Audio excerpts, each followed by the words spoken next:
মার্কিন president Donald ট্রাম্পের করা হুঁশিয়ারি উপেক্ষা করে বিক্ষোভকারীদের দ্রুত বিচার ও মৃত্যুদণ্ড কার্যকরের প্রস্তুতির ইঙ্গিত দিয়েছে ইরান সরকার। বুধবার 14 জানুয়ারি দেশটির প্রধান বিচারপতি গোলাম হোসেন মোহসেনি এজের এক বক্তব্যে এই অবস্থান স্পষ্ট করেন। এরপরই মানবাধিকার সংস্থাগুলো আশঙ্কা প্রকাশ করেছে, খুব শিগগিরই একাধিক বিক্ষোভকারীর মৃত্যুদণ্ড কার্যকর হতে পারে।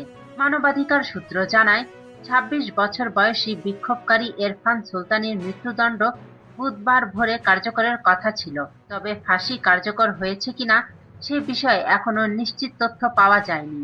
ইরানে সাধারণত ভোরের দিকে মৃত্যুদণ্ড কার্যকর করা হয়ে থাকে। সুলতানির এক স্বজন সিএনএনকে জানান, আমি পুরোপুরি হতবাক, মনে হচ্ছে যেন কোনো দুঃস্বপ্ন দেখছি।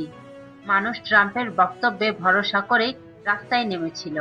আমরা বিশ্ববাসীর কাছে অনুরোধ করছি, এরফানকে যেন ফাঁসি দেওয়া না হয়।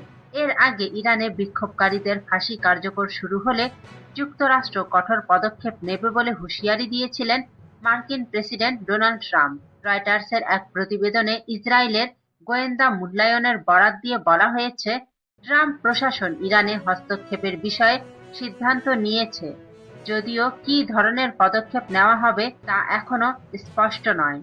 এদিকে তুরস্ক, মিশর ও সৌদি আরব যুক্তরাষ্ট্রকে ইরানে সামরিক হস্তক্ষেপ থেকে বিরত থাকার পরামর্শ দিয়েছে বলে জানা গেছে।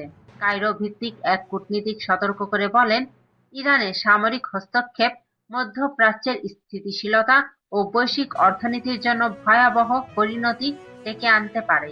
মানবাধিকার সংস্থা HRNA এর তথ্য অনুযায়ী চলমান দমন পীড়নে এখন পর্যন্ত ইরানে কমপক্ষে ২,০০০ মানুষ নিহত এবং ১৮,০০০-এর বেশি বিক্ষোভকারী গ্রেফতার হয়েছেন। সংস্থাটি জানায়, মাত্র ২ সপ্তাহের বিক্ষোভে নিহতের সংখ্যা ১৯৭৯ সালের ইসলামী বিপ্লবের পর যে কোনো আন্দোলনের তুলনায় বেশি।